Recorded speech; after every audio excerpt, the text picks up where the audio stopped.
If we learned one thing from the Nintendo Switch, especially the early days, it's how important having a good power supply is. We've all heard stories about Nintendo Switch consoles getting bricked because they used, supposedly originally it was third-party docks. We found out later on it wasn't the dock, it was out-of-spec power supplies that was causing the issue. And since then, like I've always pretty much recommended, stay with the stock OEM Nintendo power supply and you'll be okay. But there are companies that have done their due diligence to make sure that they make good accessories that work properly with the Nintendo Switch. And AVerMedia has really been raising the bar the last 6 to 8 months regarding their gaming options that they have out there. We've shared recently our YouTube short on their dock that they have for the Switch and for the Steam Deck. This thing is awesome. Stay tuned for a full-blown review. Behind me, we've got a new microphone, a microphone stand that this unit here will be getting replaced with. But most recently, they sent us their new Elite Go and the Core Go. And what these are is these are high-quality chargers and power supplies for the Nintendo Switch, for laptops, for tablets, and more.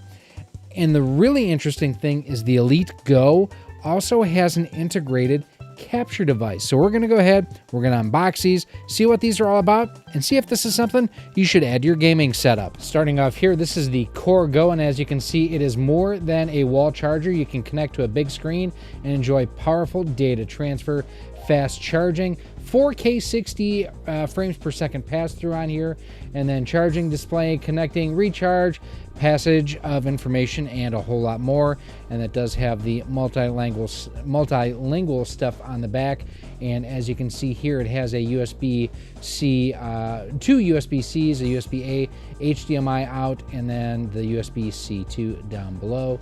It is a powerful or a power-centric dock engineered to deliver power to devices for uninterrupted sessions. So let's go ahead and we'll open this guy here first. Now, I do want to thank AVerMedia for sending these to check out. Make sure you check out our YouTube short where we talk about these a little bit as well.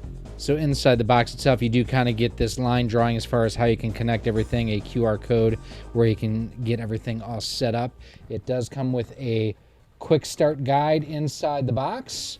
Also, their postcard where if you go ahead and if you need assistance, there's 3 different ways you can get a hold of them. And then spread the love, get rewarded. You can also join the AVerMedia member club where you can get more benefits and more rewards, the more stuff that you buy from them. So let's take a look at the power supply itself. Now, this is a hefty brick, I will tell you that much. Now, one of the things that is important to note right here, the fact that it has that HDMI logo on there, you can't just throw that on there just because it's an HDMI port. You actually have to pay for the certification. Same with Bluetooth. That's why a lot of controller companies use 2.4 gigahertz instead of Bluetooth. They both operate on the 2.4 gigahertz band. But if you say Bluetooth, you have to submit it for certification. This has been submitted for certification for HDMI. And then on the back here, you do have the USB-C 1 and 2. You have a USB-A port and an HDMI port on here. So what you can do is connect like a tablet or a laptop or anything like that into this and then go out to a TV via an HDMI port. Very cool. Otherwise, in the box, let's see what we have here. Any other cables? Yes, we do. Here we have a European power port. And then there's probably another power adapter. Yep. Another power adapter here, and then very nice braided USB-C to C cable. This is beautiful. I love this. And I know it's a cable. Who cares? You know what? Getting a good quality data cable is really important, especially because not all USB cables are made the same. Some of them will just transfer voltage for charging and providing power. This has to provide data too, and this is a nice long cord. Now, this is the Elite Go, which has the same basic features and benefits as the Core Go. The main difference is going to be this also includes a full HD capture device built into this. So here you can see charging capture for the Switch. You can probably use it for the Steam Deck, I would assume, as well. 100-watt output on here. And again, it does have the information as far as fast charging. It will record 1080p, will not capture 4K. It will only do 1080p. And then again, has the ports here for USB-C, USB-A, and HDMI. Let's open this up. And it has that same sort of cheat sheet up top here with the QR code down there. And I apologize, probably looked like I was giving you the bird there. Not intended. This is an even heftier boy here, and also has that HDMI logo, AVerMedia logo on that side. And then I believe that's just their Go series logo that they have on that side. One thing I didn't show on the core is the fact that the prongs just swing out like that, and then this is where you connect those different country power adapters on here. And then here we have, let's see, USB-C, USB-A, HDMI, and then your USB-C 2 on that side. I'm really curious, basically, how this is supposed to connect to record. We will have to dive into that in just a moment. So here is the port adapter that we saw on the other one as well. And if I'm right, this will just slide right on like this if you want to use it. Yeah. And then you just flick that to release it. Maybe, kind of, sort of. Maybe. There we go. The other country's adapter. Now, one thing is a heads up. Well, I was showing the core in the gray, and then the Elite in white. You can get these in either color, so that is one of the cool things. Is if you would rather have, this in this color, you can do that, or this in this color, you can do that too. Let's just see here too. Any difference in size?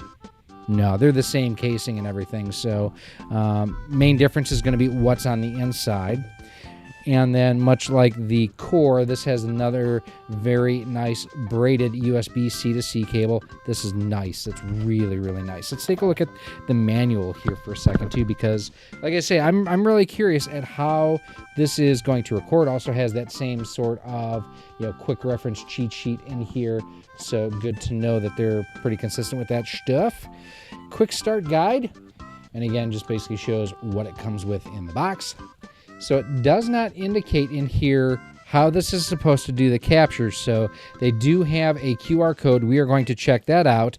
We'll be right back so we can go ahead and figure out how to capture some footage. And did find this on their website. So basically USB-C 1, that is the top one that we see here. That's the one that is connected to your video source. So this is what we're going to connect to our Switch. And then USB-C 2, that's what we connect to our laptop that actually handles the recording into OBS or things along those lines. So we're going to go ahead, we're going to get this guy hooked up, and we're going to capture some gameplay. So one thing that didn't occur to me until I was getting everything all hooked up here is the fact that I can't have this being captured and going to my TV at the same time, because I'm capturing it on my computer. So I had to pull it out of the dock to be able to go ahead and get that set up. We're going to plug it in here in the bottom. And do have my Unitech 4-in-1. Actually, it's an 8-in-1, but only 4 are active. The bottom 4 are storage. This is our cartridge switcher that we have. I love this thing. Make sure you check out our full-blown review if you have not seen it as of yet. And I just want to double-check here. Now, it looks like I could go from the bottom of the adapter itself, from the Elite Go, to my television as an output. From where I've got everything set up here, I don't have the option to be able to do that. That's just too long. So we're going to play some TMNT, the Cowabunga collection. Before we get into this, I do need to show you this footage here real quick, because I was having some issues, and I think I've got it resolved. And I think everything has to do with how I had things hooked up. So I was previously going through my laptop dock, which also provides PD voltage basically to my laptop, so that it was basically getting double PD voltage in, if that makes sense. And I was getting some flashing and flickering from the video. So I've gone ahead and I've disconnected from my dock. I'm going straight into my laptop here. Now, the interesting thing of note with that flicker that was on the capture that I saw, I never saw it while I was playing. I caught off the corner of my eye. I'm like, what the heck is that? And then I went back and I watched the footage. I'm like, yeah, we need to find out what's going on here. So I would say if you are using a laptop dock that uses a PD power supply, I would not do that on me. So I just found another setting recommended in OBS that if you're getting flickering, to disable, and we're going to check and see how this works, and so far so good. And if this does work, I will give you the recommended change to the settings. This is something I am going to pass on to AVerMedia regardless, just so that they know that you need to have this setting. Basically, it's you go to the color and you set it to YUV, I believe is what it is. And so far, so good. So I think that may have solved it, which means we're going to go ahead and we are going to connect. I love that move so much. We are going to go ahead and connect back up to the dock then, too, to see if we can't get the camera and everything working. I was thinking that it was the fact that I had basically two PD devices connected to my laptop, but this is looking fine now, so we're going to see if we can't make that happen. So if you look at the name of the game scrolling, you can see how it's not going very smoothly. This is going back into my dock. So we're going to bypass the dock altogether for the rest of this test, and we're going to go straight into the computer because that looked to be working okay. So there you can see the title of the game scrolling normally. So it's completely having to go through this dock. I'm assuming it's a dock issue, not an issue with the AVerMedia, but just something to be aware of. This is my Tobin 1 dock that I've been using. I'll have a link for you up in the upper right-hand corner if you want to see exactly what dock that I am using. But we're going to go ahead. We're going to go into all software. We're going to try some Street Fighter because that is always a great test of lag, latency, and delay. It's kind of nice, but kind of weird not being on camera while I'm playing because I can now kind of just sit back and relax versus kind of being, hey, I need to look good here. Although, do I ever really look good? Don't answer that question. And I am a Ryu sort of guy.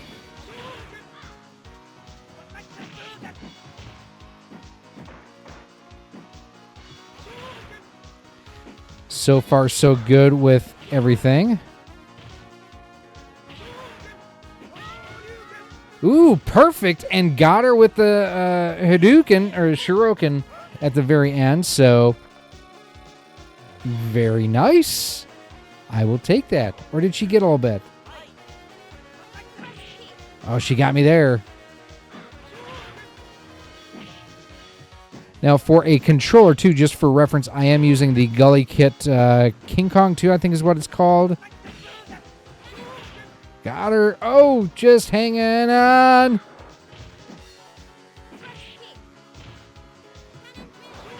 Got her right at the end. Hot dog. Hot dog, hot dog, hot diggity dog. So let's go ahead. Let's dive into some Mike Tyson's Punch-Out. So overall, what do I think of this as we're getting ready to fight Glass Joe here?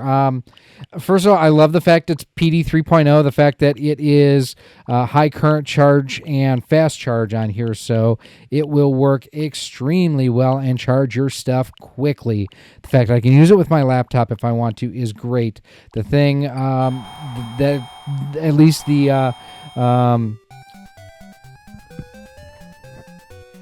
Elite Go, the fact that it has this capture functionality built into it is pretty darn cool.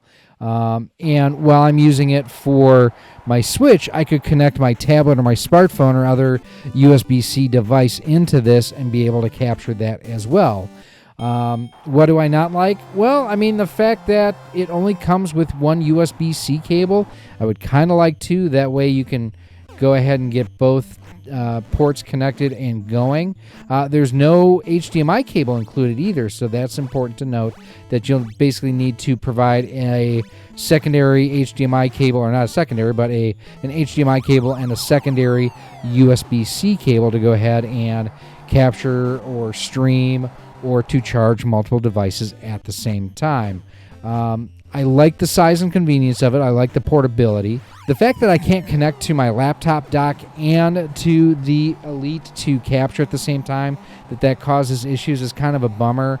I'm thinking that is probably more to do with the Tobin 1 laptop dock than the Elite. So just something to be aware of. Now, I do have a MacBook I use for work that I could have tried with. I just didn't. But overall, I think for what it is, not a bad little device. Let's wrap things up. So I still have the Core Go here. The Elite Go is plugged in down below. And what I had to do to make it work with OBS was I had to go into Settings, Advanced, and set the YUV color range to Limited. And once I did that, it got rid of all the flicker and whatnot that I was running into with the Elite Go on my version of OBS, and I do have the latest version. It's fully updated and everything. Overall, if you're looking for something that is just a good power supply, the Corgo, definitely the way to go, no pun intended there. This has got a lot of great features to it, and the fact that you can go ahead and connect this to a 4K display for an output, very nice. If you are looking for that portable dock type solution, this works well too. And when I say portable dock that can go ahead and allow you to connect to OBS or other capture software to stream. You just need to take your time and get your settings in OBS working correctly. It felt responsive. It felt great, and I thought that it looked great too when I was going ahead and playing. I didn't see any issues there, and that was the weird thing about that flicker is I didn't notice it until I started watching some of it back a little bit, and I'm glad that I caught that. Otherwise, this would be a very different sort of review right now. I do want to thank AVerMedia for sending us one of each of these to check out. If you want to pick one of these up for yourself, I will have them linked down below in the comments, and they are affiliate links, just as a heads up. But I do want to thank again AVerMedia for checking these out, or letting us check these out. They're not checking out this video before we go live with it. And again, I am kind of letting them know the issues that we ran through here in our testing. Now, if you do want to check out some of the other AVerMedia equipment that we have tested over the years, I'll have a link up in the upper corner here to our AVerMedia playlist. Check it out. There's a whole lot of stuff here. I'm sure you'll find something that you like.